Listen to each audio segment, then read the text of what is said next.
first of all, thank you everybody for coming today. Tell you, I was very surprised but honored and flattered that the topic that I presented was selected as one of the more popular ones.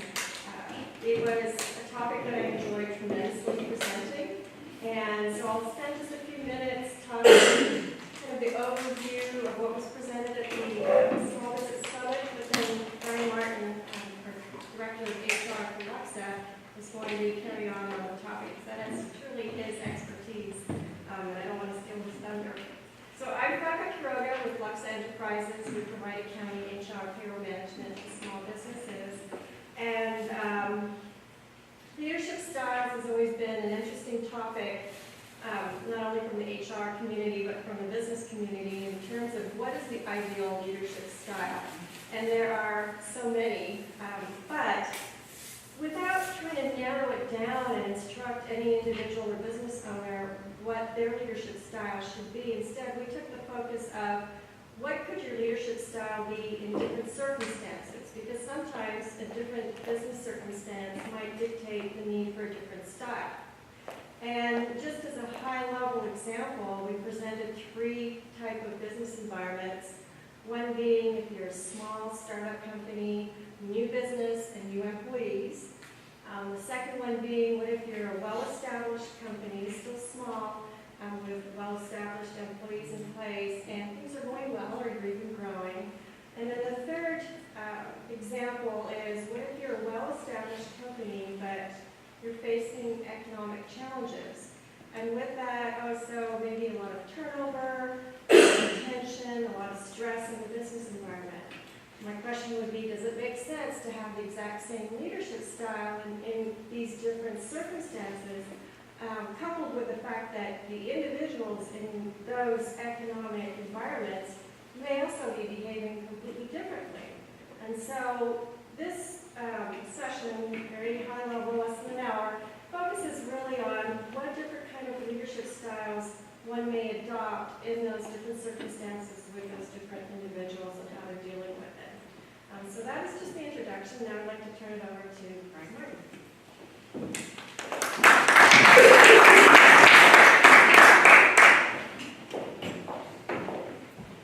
Thank you, Franklin. Just want to spend a little bit of time today talking about the different leadership styles. Franklin mentioned the situational kind of approach that she took at the original summit. And today we just really want to kind of get down a little deeper into that. So this is a quote that I found and just wanted to share with you today, talking a little bit about on what it's like to become a leader and what it takes to become a leader. And I think it's very profound because it kind of doesn't follow the traditional template of what you think when you try to define how you become a leader. And so this is a fairly profound quote in my mind. It's important, I think, to break down the difference between managing versus leading. I think just a little bit of discussion about that before we jump right into leadership styles. So it's important to touch on what managerial responsibilities look like versus those leadership responsibilities. And really with managing people, it's more of the tactical approaches, more of the day-to-day, getting kind of the responsibilities of the day-to-day taken care of. Whereas with leadership, it's more about aligning and directing people. It's more about getting them to think about those solutions, those possible ways of doing things, and then allowing them to go forward and do those things without direct oversight. So when we're managing folks, we're really kind of looking over their shoulders, so to speak.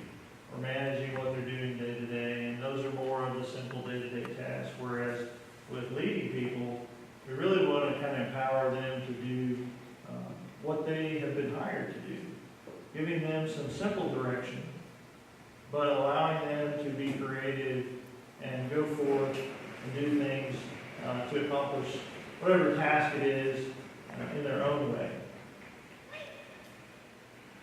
And so if we were to break this down into kind of a leadership profile, we would start with the head. And effective leaders, they're highly competent. So when we think about people in leadership positions, you know, what's at that head level? That's the competencies. That's also strategic thinking, the ability to drive the organizational results. Those are all things that are going to be held in that head space. So when you think about leadership in terms of the whole body, we kind of have the head first. We have the heart. This is that central piece to every leader. How compassionate are they? How much consideration do they take into their people? And lastly, we have the feet. And this is really kind of being readily available and willing to help. So if we were to put that all together, we would ask some of these questions, you know, in the head, you know, what do leaders know? What knowledge and expertise is it that they bring to the table? At the feet, we would say, what do they do? You know, managing, developing people. What type of drive for results do they have?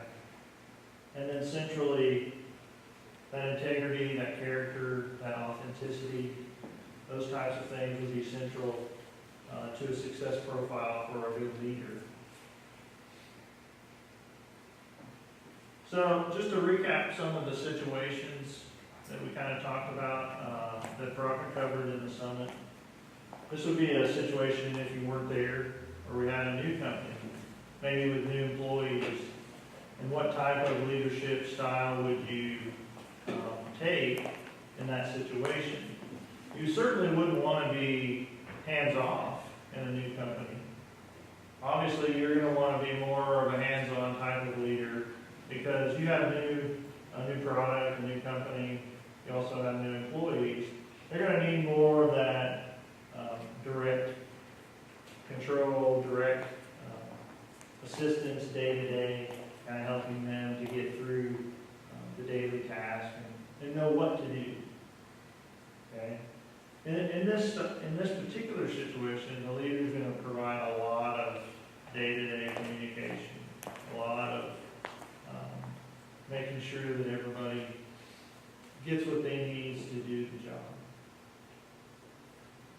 Another situation would be like a stable company, a company that has been in business for a while, or a product that's been offered for some time. And in those situations, you're really going to have maybe a little bit more of a hands-off approach.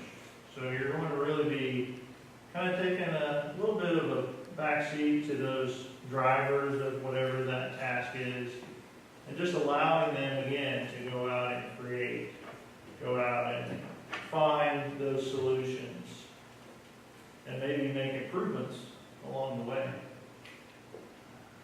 And as the slide says, they're going to be more of a mentor, more of a cheerleader. You're really just going to be in that supportive role. Because these are people that have been doing this for a while. They're seasoned professionals.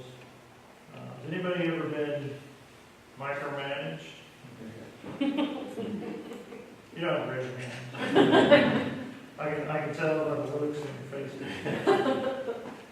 But yeah, if you've ever been micromanaged, especially if you really felt like you knew what to do, you already had a good sense of what was going on, you were maybe experienced in that particular task or business.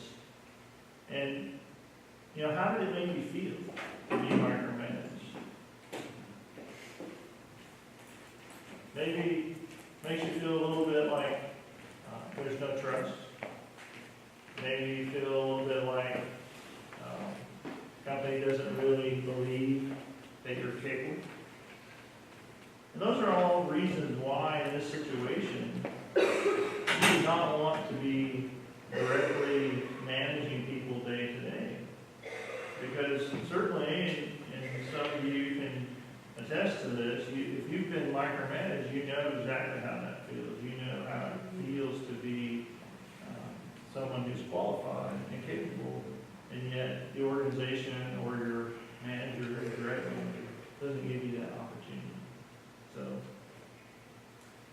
this situation, you definitely want to kind of take that step back. Be more of the mentor, the cheerleader. Everybody knows what to do. As an example, my HR department that I work with, everyone there is fairly seasoned. So rarely do I have to get in the weeds so much and kind of directly manage a task that's given. It's more of, hey, here's what we have to accomplish. Now let's go make it happen. Who wants to take it on? And just let me know how it's going. And if I can be a resource to you, let me know. But otherwise, it's your baby. I'm going to let you take it. And that's really a great example of this stage, this situation where you have an established company, established process, and some stable employees that know what they're doing. They're seasoned professionals. If I was to go in there and manage every aspect of every project, they probably would tell the crock on me, I might not have a job. So, you know, it would drive them crazy because they know what to do. I don't need to tell them how to do things. It's just, here's a task, how do we accomplish these things? And who wants to take it on? And if you have a better idea, hey, raise your hand, come talk to me, let's get together, and let's collaborate on how we maybe do it better. Okay? Hope that makes sense. So what if you have same situation, established company, but maybe you're not financially as good as doing so well? Now, how would you change kind of your approach from a leadership style? And as the slide says here, you know, certainly if you have a high turnover business, whether you're doing well or not, if you just have high turnover, there's going to be anxiety. There's going to be a lot of stress involved in that because people don't know. My wife used to work for WorldCom. Anybody knows about WorldCom? She spent 13 years there as a senior manager, and it seemed like every few months they were laying people off. The whole 13 years. And it was just constant stress. She never knew if she was going to be... That's a horrible environment to live in for anybody. So as a manager, how can you kind of help with that? I mean, obviously the people locally in WorldCom had no control over when layoffs were going to happen. You know, that was way above their pay grade. So what could they do? Again, we talk about sphere of control, so get everybody on task on what we can control. So within everybody's job, you have a sphere of control, things that you can influence, things that you can have direct control over. And as a leader, in this situation, we would really want to keep people focused on their sphere. Because a lot of times, I don't know if you've ever been in a business environment where you have the naysayer, that type of person who, no matter what was going on in the organization, it would never work. Those people do exist. But if you want your people to stay on task and stay focused and still be productive, you've got to not allow them to get into that environment of being able to say, you know, I'm going to be next, or this is not ever going to work. Those people exist in organizations, and as a good leader, you got to be able to identify that and keep people on the right course. So we only focus on what we can control, because if we spend 2 hours complaining about a corporate decision that we have no control or influence over, we're just wasting our time and energy, and we're getting ourselves stressed out and frustrated. So a good leader is going to take that, see that type of environment, and be able to keep those employees on course, keep them focused, and then be understanding. You know, I've coached with a lot of different managers in different organizations over the years, and it amazes me how many managers think that they don't have to be empathetic. They don't have to show empathy towards people. Well, that's not really my job. I'm not a babysitter. And the reality is as a manager, leader of people, we have to be a lot of things. We have to be that coach, that counselor, that mentor, that caregiver, that listener. There's so many things that we have to do in addition to our regular job when it comes to dealing with people. But being empathetic is certainly on the top of that list. Understanding people's needs, their concerns, and being sincere when you hear those are certainly some of the best ways to kind of help people get through a tough time in an organization. And like I said, it could be financial. It could just be a personal issue. And you could have someone who has a loss in the family, or they're dealing with an illness. All those things can provide an environment for stress, for people to be anxious, and not be able to think or focus on their everyday tasks. So as leaders, we have to be able to, number one, recognize that. And so how we do that is by spending enough time with our people that we actually can recognize it. So we do have to spend, and that's a full day discussion in itself, is getting out there and being on the floor, so to speak, and being visible and present. But just as a little tidbit, definitely in situations where you have staff members that are maybe emotionally upset, they're dealing with an issue, there's some sort of problem that's distracting them from work, we've got to be at least present enough to where we're recognizing that. And then being able to be empathetic, supportive, having programs in place to help you as a leader, like employee assistance programs, things like that are certainly good ways to also help. Sometimes it's not just enough to say to someone, well, I understand what you're going through, let me know if I can help in any other way. It also would be helpful if we could take that another step and say, in addition to that, we also have resources that can help you. We have employee assistance programs in place. So if you are feeling stressed out, they have licensed counselors that can actually, you can go visit, and the first few visits are going to be free usually. And a lot of times they'll file it on your insurance afterwards. So that's a great way, again, to show that empathy. And just, again, taking this a little bit further, a little deeper into that leadership mold. Understanding that we can, by being empathetic, we can certainly help people get through tough times, whether it be economic or otherwise. So we talked about that profile, the head, heart, feet. And if we were to kind of put it into competencies that would be associated with that,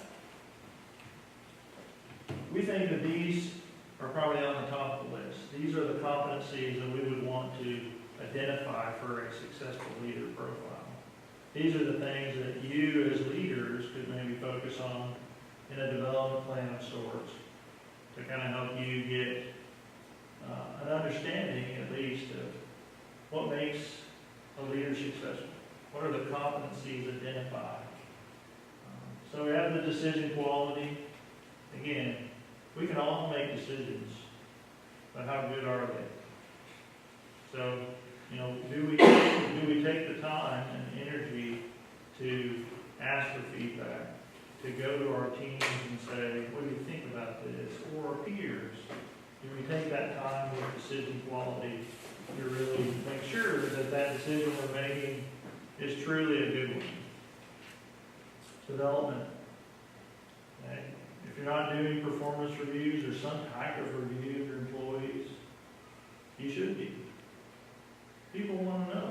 Does anybody here not want to know how they're doing at their job? I haven't met anybody yet. Everybody wants to know how they're doing. So in developing others, we have to give them feedback. We have to give them something occasionally. At Luxo, we do quarterly reviews. We spend some time each quarter talking with our staff about how they're doing in relation to their goals, company objectives, mission, vision, and values. Okay? And there's a lot of small companies out there who don't do reviews. And I would say you're doing a disservice in some ways to people because they want to know. And performance reviews can look a lot. They can come in so many flavors. It doesn't have to be a formal system. It can certainly be totally just conversations. And maybe we make a note of it for the personnel record. But either way, we have to be able to develop others to be good leaders. And one way we can do that is by giving them feedback. Okay? Whether you do that quarterly, whether you're out in the midst, maybe you sit in a cube with all your other folks, or you're out in the same area. Whatever it looks like in your organization is what you want to adapt. Just making sure that you're spending time on those development activities. And asking a lot of the good questions like, well, what do you want to do in the organization 5 years from now, 6 months from now? What does that look like? And you can use formal processes if you want, like an individual development plan. Certainly a good way to kind of document where your folks want to go. And that's a great place for you to kind of help them decide how they can get there, what resources, support you can provide to help them get there. Directing others. Okay, this is very close to the leadership styles conversation that we're talking about today. So, how do you go about directing others? Or are you one of those that speak softly, but carry a big stick mentality? Or do you like to yell out everything to everyone? It's a shock and awe mentality. You got to think about who your audience is and how do I want to direct. Because we even have to kind of, and this is taking a little step further, but we have to break it down into generations too, right? So millennials, you're not going to direct the same way you would a traditional. Okay, traditionals just want to be told what to do one time, leave me alone, and then come talk to me at the end of the year. Tell me how I did. Generally speaking, that's a traditional mindset. We don't ever want to put people in boxes, but generally speaking, that's a traditionalist. Millennials, it's more like I need constant feedback. But don't talk to me face to face, just text me. Maybe shoot me a tweet or something like that. And not everybody, not all millennials are that way, but certainly that's a large portion of them. So we have to think about how do we direct people who are from different generations? And what does that look like?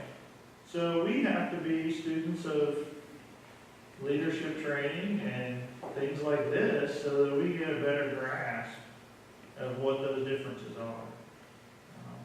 There's certainly some great resources out there, including Luxo, that can help you identify those generational differences. We put a matrix together that kind of talks a little bit about them. And there's other resources out there as well. But certainly educating yourself on what those differences are can be a great beginning to understanding how you would direct others. Drive for results. Okay, we talked a little bit about that, and that's really, again, in the space of leadership styles. It depends on where you're at as a company. If you're a new company, that's going to look completely different than, say, if you were a stable, growing company. Functional and technical skills. Okay? You don't have to know everything to be a good leader.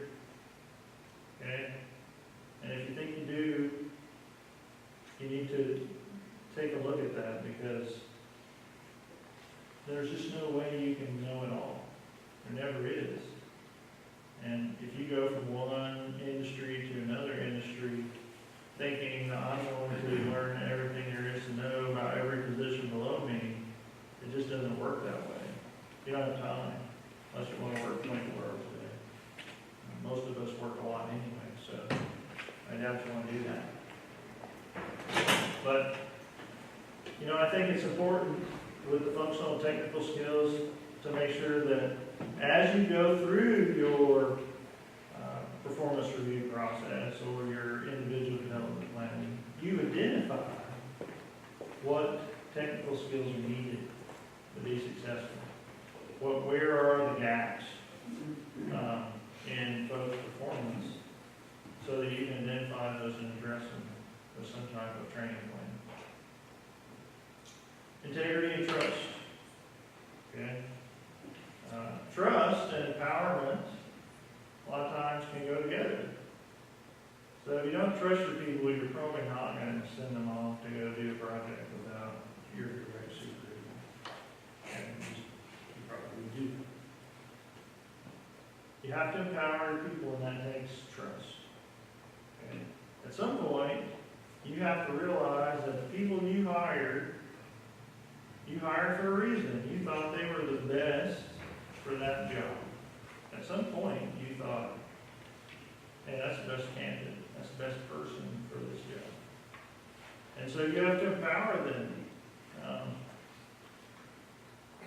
In one of my HR courses, when I was going through my master's program, the retired chief of the Tulsa Fire Department said one time, you know, I think the world's got it backwards. I think everybody that starts in the organization should be a 5 out of 5. And then over time, prove me wrong. Because otherwise, why would you hire them? If you're not hiring the best, why would they be at the top of the list? Why wouldn't they be rated a 5 out of 5? And I thought that was really interesting because most organizations don't do it that way. You know, you start somewhere and 6 months later you get a review, hopefully, or a year later. And you're somewhere in the middle, like you meet the expectations. But isn't that kind of counterintuitive to we hire the best? We hire the top talent. We go find the most talented people, we hire them. So it's just something to think about. You know, isn't everybody already, if you hire them, a 5 out of 5? And why give them a 3 out of 5? Makes no sense. Having integrity, the other part of that. And making sure that you're the same person no matter what the situation is. Acting the same way.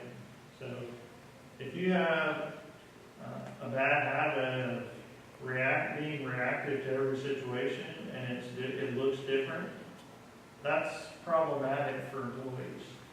Because as an employee, I want to know that you're the stable thing in my environment. I need to know that you're, as my boss, going to be the one thing that I can count on to always be the same. So when the world is on fire in my department, I know I can go to you and I'm going to get that stable person, that person with integrity, who's going to trust me to do the right thing, empower me, and he's going to make sure, he or she's going to make sure that I get the same person. Okay? It's really important that we don't, as leaders, be reactive. That we are the ones who are stable in any situation. Interpersonal skills. Have you ever met anybody that you felt like should never manage others? And those people exist too. And there's nothing wrong with that. It's just identifying where people fit in an organization. Okay? And it's important to know. Take a self-inventory. As a leader, take an inventory, take a personality assessment, whatever you need to do to kind of find out if leading others is really your forte. Because you do yourself a disservice if, let's say, you own a business and you were really not meant to manage others and you didn't hire a buffer. You didn't hire somebody to be in between to make sure that you didn't run everybody off. So that's about self-discovery, okay? Interpersonal skills, that's really about learning what your strengths, your weaknesses are. And it's very important that as leaders we identify what our strengths and weaknesses are, that we identify what we're good at, what we're not good at, what things we can get better at, and what things that we're just not. It's just not in our DNA to be that person. Planning and priority setting. Where's the note takers in the room? Okay. Sticky note writers, where are you at? Where's the guys who keep it all up here? Okay. Doesn't matter how you do it, there's no right way or wrong way. It's whatever works best for you. If note taking is your thing, take a lot of notes. If you have the steel trap mind and you can keep it all up there with a photographic memory, then great. Do that. Most of us can't do that. Some people can. Just again, involve your teams in planning as leaders and priority setting. People are so much more invested when you involve them in this process. They really can get behind something if you involve them and just ask the question, hey, how should we do this? Obviously with certain things you're not going to be able to do that. And I wouldn't advocate that you do that for everything in your business. But at the same time, what you can involve people with, you should. Because the more involved they are, the more invested they are. The more invested they are, the more motivated they're going to be to accomplish that, to make it successful, if that makes sense. So, self-knowledge kind of touches on the back up to the interpersonal skills. So, again, that's about knowing yourself, seeking that self-improvement. You can do that in a variety of ways. Get a mentor, take a personality assessment, lots of different things, leadership courses, immerse yourself in things like that to help develop yourself as a leader.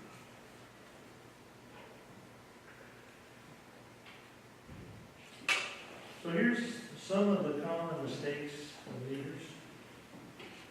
Inability to change. It's a huge one. Well, I'm the boss. You should just do what I want. Right? And they just have to put up with me however I am. No, they don't.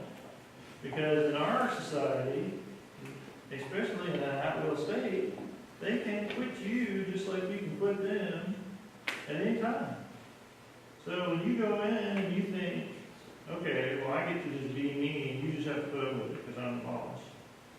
And they think to themselves, no, I'm going to go right over here to your competitor because they're nice, or they empower me, or they make me feel like I'm valued, and you don't.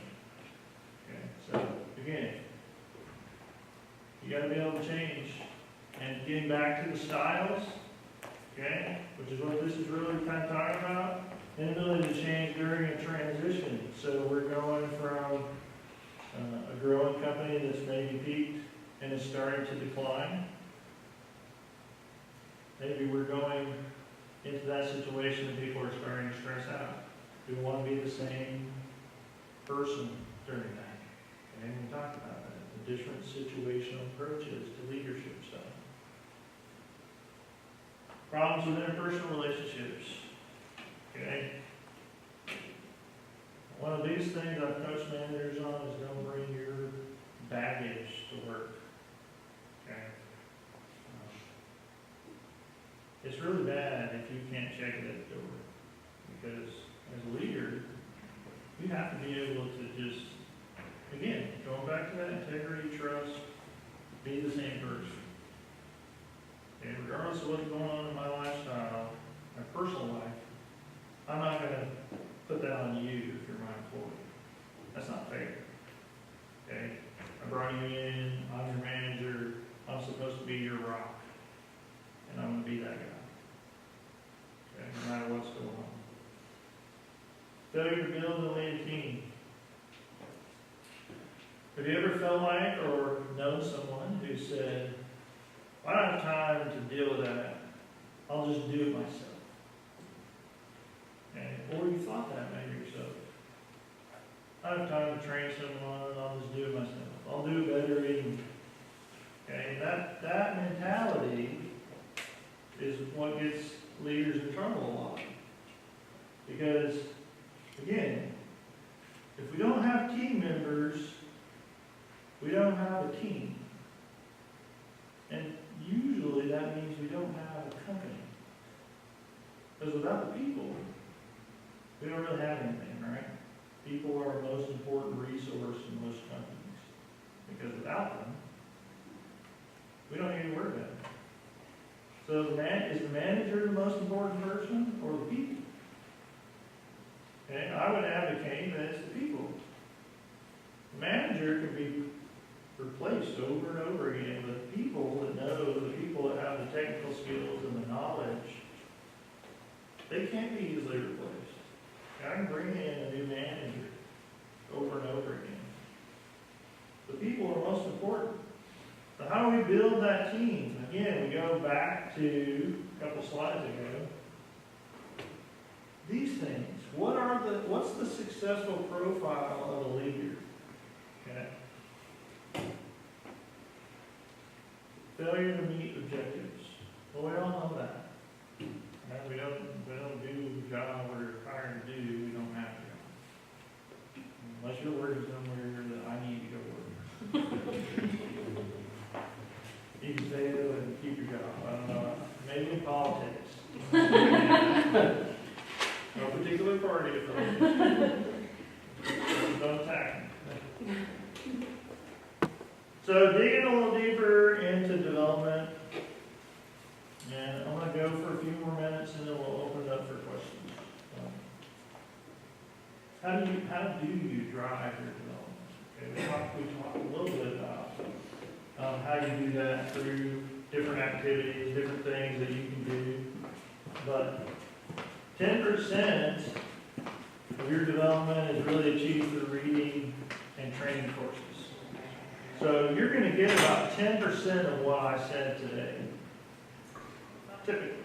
About 10% is what you're going to get, and then you're going to leave and forget the other 90%. Be like, what did that guy say?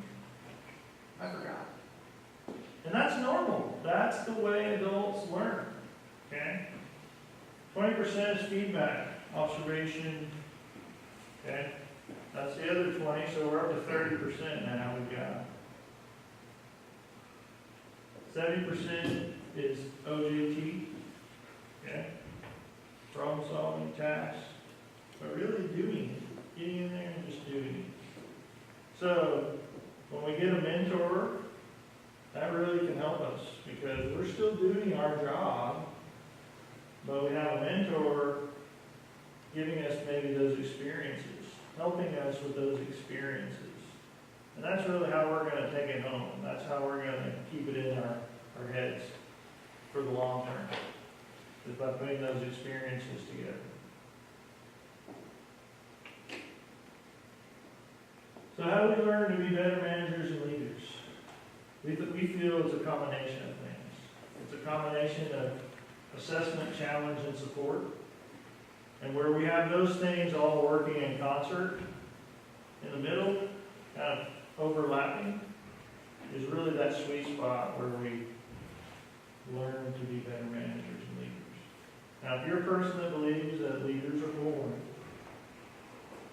then you probably would prescribe to this because you're either born a leader or you're not, right? That's the mentality.